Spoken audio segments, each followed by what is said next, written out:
রিজিক আরবি শব্দ, এর অর্থ জীবিকা, খাদ্য।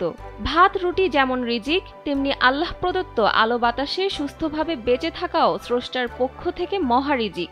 ভালো কাজকর্মে আল্লাহ এই রিজিক বাড়িয়ে দেন, তেমনি কিছু কাজের কারণে তিনি বান্দার রিজিক সংকীর্ণ করে দেন, তখন ওই পরিবারের রিজিকে আর বরকত হয় না। প্রথমত ভালো ও নেক কাজে আল্লাহ খুশি হন, আর মন্দ কাজে আল্লাহ নাখোশ হন, যার প্রভাবে রিজিক সংকীর্ণ হয়ে যায়।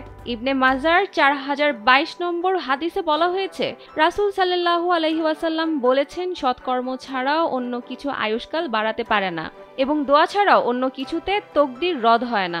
মানুষ তার পাপ কাজের দরুন তার প্রাপ্য রিজিক থেকে বঞ্চিত হয়।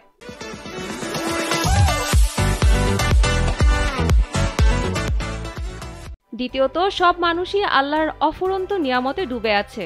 সেসব নিয়ামতের শুকরিয়া আদায় করা মানুষের জন্য আবশ্যক। শুকরিয়া আদায় করলে রিজিক বৃদ্ধি পায়, বিপরীত হলে রিজিক সংকীর্ণ হয়। সূরা ইব্রাহিমের 7 নম্বর আয়াতে আল্লাহ তাআলা বলেন, যদি তোমরা শুকরিয়া আদায় করো তবে আমি অবশ্যই তোমাদের আরো বেশি দেব, আর যদি অকৃতজ্ঞ হও তবে নিশ্চয়ই আমার শাস্তি কঠোর।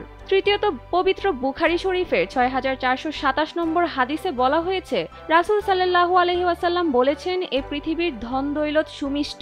যে ব্যক্তি তা সৎভাবে গ্রহণ করবে এবং সৎভাবে ব্যয় করবে তা তার খুবই উপকারী হবে, আর যে তা অন্যায়ভাবে গ্রহণ করবে সে ওই ব্যক্তির মতো যে খেতে থাকে কিন্তু পরিতৃপ্ত হয় না।